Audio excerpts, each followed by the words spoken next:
Kisah Sunan Ampel, penyebar Islam di Pulau Jawa dari Kerajaan Campa. Pada abad 15 agama Islam datang untuk memperbaiki moral masyarakat di Pulau Jawa. Saat itu masyarakat di Pulau Jawa memang banyak melakukan kegiatan yang merugikan, seperti berjudi, sabung ayam, minum minuman keras dan lainnya. Sebelum Wali Songo yang lain diangkat, Sunan Ampel merupakan ulama awal pada masa awal penyebaran Islam.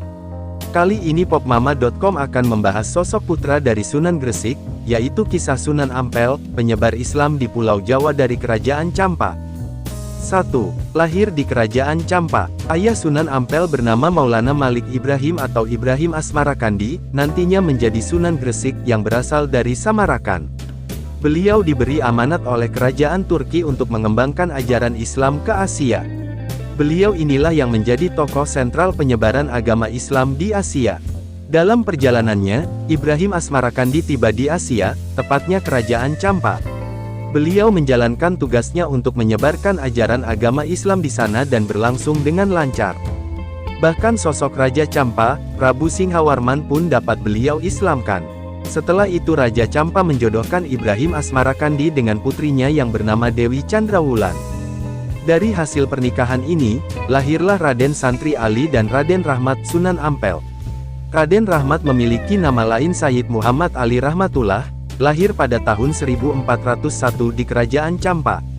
Lahir dari pasangan Ibrahim Asmarakandi dan Dewi Chandrawulan. Pada tahun 1440, Raden Rahmat ikut serta dalam perjalanan sang ayah menuju Kerajaan Majapahit di Tanah Jawa untuk mengunjunginya bibinya Dewi Darawati yang dinikahi oleh Raja Majapahit. Ibrahim Asmarakandi dan rombongan pun disambut baik oleh Prabu Brawijaya, Raja Majapahit setelah tiba di Tanah Jawa. Bahkan Raden Rahmat pun kelak diberikan sebidang tanah di Pulau Jawa. Prabu Brawijaya, Raja Majapahit melarang Raden Rahmat untuk kembali dan memberikan sebidang tanah di kawasan Ampel Denta. Konon dari sinilah julukan nama Sunan Ampel dibuat, karena beliau banyak menghabiskan waktu di wilayah Ampel. Kerajaan Campa sendiri, kini tinggal kenangan dalam sejarah. Kerajaan tersebut hancur tidak bersisa setelah perang dengan Kerajaan Vietnam. Diperkirakan, lokasi kerajaan tersebut berada di antara wilayah Vietnam Selatan dan Kamboja. 2. Memulai menyebarkan Islam di Pulau Jawa. Adanya ajaran yang dilakukan oleh Raden Rahmat, disambut baik oleh Prabu Brawijaya. Bahkan dia menganggap ajaran agama Islam sangat mulia. Akan tetapi Prabu Brawijaya tidak mau memeluk agama Islam karena ingin menjadi Raja Majapahit terakhir yang memeluk agama Buddha. Pada saat itu juga Raja memberikan izin untuk menyebarkan agama Islam di sekitar Kerajaan Majapahit dan juga di Surabaya, namun dengan catatan tidak boleh dipaksa. Pada masa itu, mayoritas keyakinan yang dianut masyarakat adalah Hindu dan Buddha. Metode dakwah Sunan Ampel cenderung berbeda dengan metode Sunan lainnya. Beliau tidak hanya mendakwah kepada kalangan menengah ke bawah, tetapi juga pada masyarakat cendekia yang memiliki pemikiran luas. Metode pertama adalah bersosialisasi dengan masyarakat menengah ke bawah. Dalam tahap sosialisasi ini Sunan Ampel kerap menyisipkan ajaran Islam sedikit demi sedikit pada topik obrolannya. Metode kedua yang dilakukan melalui pendekatan intelektual dengan diskusi kritis dan cerdas yang dapat diterima oleh akal manusia. Cara ini dilakukan kepada kalangan cendekia yang dikenal cerdas. Karena menyebarkan agama Islam tidak dilarang oleh Kerajaan Majapahit selama tidak dipaksakan. Mereka sangat menghargai apa yang diajarkan oleh Sunan Ampel. Bahkan tidak sedikit anggota kerajaan yang memilih untuk bergabung dalam keyakinan Islam. 3. Ajaran dakwah Sunan Ampel. Tujuan dakwah utama Sunan Ampel adalah untuk memperbaiki moral dan akhlak yang buruk pada masyarakat. Falsafah dakwah yang diajarkan kepada masyarakat sekitar bernama Moh Limo. Kata Moh berasal dari bahasa Jawa yang artinya tidak, dan Limo artinya 5. Jadi Moh Limo adalah tidak melakukan 5 hal atau perbuatan yang dilarang oleh Allah. Isi dari ajaran Moh Limo adalah Moh mabuk tidak mabuk atau minum minuman. Moh main tidak main atau tidak berjudi. Moh madon tidak main perempuan. Moh madat tidak memakai obat-obatan. Moh maling tidak mencuri.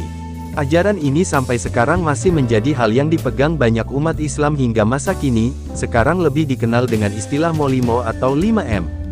Sebidang tanah yang diberikan oleh Prabu Brawijaya kepada Sunan Ampel, didirikan pesantren Ampel Denta. Beliau mengislamkan warga sekitar, dan mendidik banyak pendakwa untuk menyebarkan agama Islam.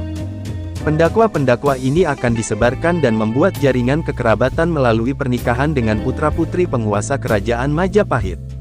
Selain itu, Sunan Ampel juga mendekatkan istilah Islam dengan bahasa masyarakat setempat.